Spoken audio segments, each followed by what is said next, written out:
So with that, let me recognize the Vice Chair and one of the conferees of the United States Innovation and Competition Act, Senator Moran. Chairwoman, thank you very much. I appreciate hearing your enthusiasm. You and I are involved in a lot of hearings on this subcommittee and others, and I would hate to admit that any of them are ones that I'm not excited about being at. But if there's a level of enthusiasm for a subject for a hearing, it is this one. And it's nice to have the two of you here today together. And I certainly welcome our former colleague and Administrator Nelson and Director Panchanathan to this hearing. I want to start by thanking Panch for visiting Kansas with me last year. It was a highlight and very valuable, certainly to me, and I hope to you, but to the people, the students that we spent and you spent time with.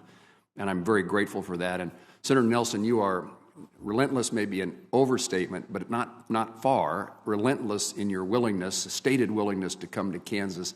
And it seems to be my schedule that is keeping that from happening, and I'm going to make it happen shortly. And I thank you for that. There is great value in Americans seeing the two of you, hearing what you're about, your mission, and generating the enthusiasm in them. It's helpful to us as we appropriate money for our constituents to believe that that money is being wisely spent and of value to the country. The proposed budget for NASA is $26 billion. It's an increase of about 8%. NSF's proposed budget is $10.5 billion and represents an almost 19% increase.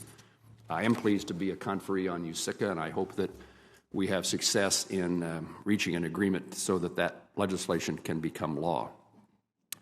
NASA is one of the most well-known government agencies. In the past year, we've witnessed the successful launch of the James Webb Telescope, and I appreciate your efforts, Administrator, to see that I and four of my colleagues were present. We didn't quite succeed. It all worked on the 20th of December. It worked on the 22nd of December. It may have worked on the 24th of December, but when it was Christmas morning, most of our families had other plans for us on that day.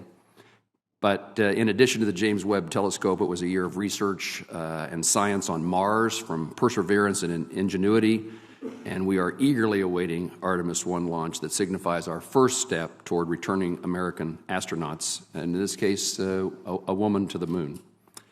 I've been the lead Republican on this committee since the early days of the Artemis program and worked closely with the previous administrator to identify challenges ahead on what was needed to ensure the long-term success of Artemis missions. Returning to the moon and sustaining a presence there is a long-term goal for our nation, and I'm pleased that this administration is continuing that goal. NSF's scientific research is no less impressive.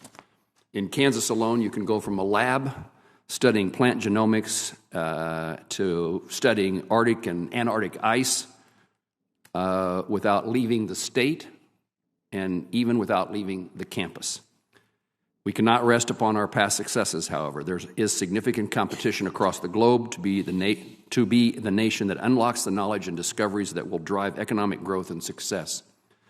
This research is important to our national security as well.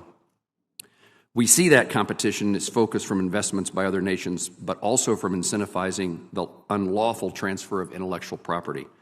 This is a recognition of the power of knowledge. It is important we are able to harness that power, knowledge, and inspirations generated by your agencies for the good of our country. NASA and NSF have the opportunities to capitalize on their missions to encourage students, young people across the country, no matter where they live, to pursue activities and careers in STEM. We just had a former astronaut in Kansas at the Kansas Cosmosphere, and we visited with 4th, 5th, and 6th graders, hugely of value. They had no interest in me, but were very excited about the astronaut. Our country needs a workforce in each and every state that's ready to push to the frontiers of knowledge and has the skills to thrive in a tech-intensive economy. Great opportunities within your agencies to maintain our leadership across the scientific spectrum, on Earth and in space, if we are strategic in our investments. We're at a time where there is severe unrest in the world. Russia and China continue to make significant gains in the space domain. It's vital the United States maintain our leadership in space and in research and development, and I look forward to discussing the importance of this and the details of your proposed budgets being presented with us today. I thank you both for your leadership.